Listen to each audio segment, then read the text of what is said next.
Hey everyone, this is Chris Fonseca with Seca, and I just wanted to show you guys kind of how I did this mural. There's a lot of excitement around it, and it's definitely one of the more prestigious murals that I've done. But there's no tutorials on how to do it online, so I just took this time to actually put it together for you, and I hope you learned something. And for the artists out there, I hope this helps you kind of accomplish your 3D floor mural. How's my hair look? I was like sitting there for like 5 minutes combing my hair. I'm trying to make it look good, but that's what happens when you try too hard. Anyway, I just want to talk about brass tacks, the business side of what I do. For any artists out there or aspiring artists that are just curious about like how I would bill a job like this, I always start with 50% up front.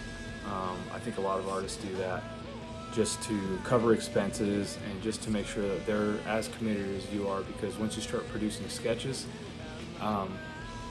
you're basically making a piece of art for them for free if they're asking for a sketch before they even pay you. There are special cases where if you trust the person enough, you know that they're going to pay, then obviously that's not a big issue. For the clients that you just don't know if they're even going to like you as an artist, it's really important that that they're invested as much as you are. So I just wanted to give that quick little tip for any artists out there. Alright, so now to the sketch. So as you can see here, just starting with Procreate is what I use on my iPad, and I started with that blueprint. I don't know, you just saw that little blip. Now I'm doing a sketch here. I'm just kind of getting ideas, pulling up pictures, just really just trying to get enveloped into what I'm doing here. And so this first concept was using the real world elements and then bringing them down into the painting. That red line symbolizes where the painting actually starts and where that desk ends. This is not something that they used for the final draft. As you can see, they asked for something different, so now I'm producing something different here. They asked for a bridge, so I'm going, I sourced a picture of a bridge, and now I'm just kind of putting it together there. And working with lighting and making sure again that the lighting is accurate to the photograph lighting that I'm actually painting on. And then this is the one that they settled on. We actually turned it into a granite walls instead of those red rocks there. Now we're going to go over the tools that I used. First of all, the reference or the sketch, then a capturing device, which I just used another iPhone and a tripod, a projector, and an Apple TV and a large screen TV. You could actually use the projector as reference too, but it just depends on what kind of lighting you have. And I'll show you how I use it here.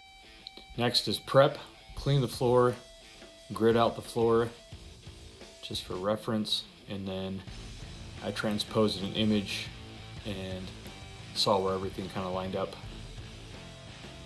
Now I'm actually working on it, and I have my iPad with me. You can see me in that screen in the background there. And so again, the capture device is recording all this, and then it's actually piping through into the Apple TV that's hooked up to that big screen TV over there. And so you can see me kind of working. If we slow down the feed, you could actually see my head kind of bobbing up and down, looking at that reference and making sure that I'm on point. At a few points, I actually bring that monitor closer so I could actually see it a little bit better. Working on the bridge here, and right now I'm just kind of like blocking in all the shapes, just making sure that everything's good. One part that we missed was I actually projected the people, and I used this fixed point that you're seeing, the iPhone capturing. I just put the projector in the same spot and projected the images and then traced them out. So there wasn't really a good way that I could capture that, so I just kind of skipped that part, but now you know kind of how I did that. Now I'm just kind of working into my sketch. There I kind of worked on the outside of the painting and made it look like some rocks and stuff. Now I'm working on this guy. It's moving so fast. I'm just trying to narrate all the pieces. So you can kind of see the technology that I've used. I like the low pressure cans, and that's kind of a final view on how I did it, or what it looks like when it was completed. You can see the people are actually nice and stretched because it's, again, a fixed perspective, and it only makes sense when you're standing on that first emblem that I start on, or that logo.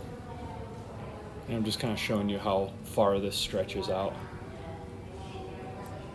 So that's the final shot there, and party time with my boy. He's pretty awesome.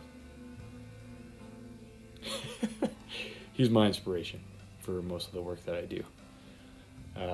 He's creative, he doesn't have any filters, and he's definitely, I learn a lot from him. So thanks for watching, guys, and until next time.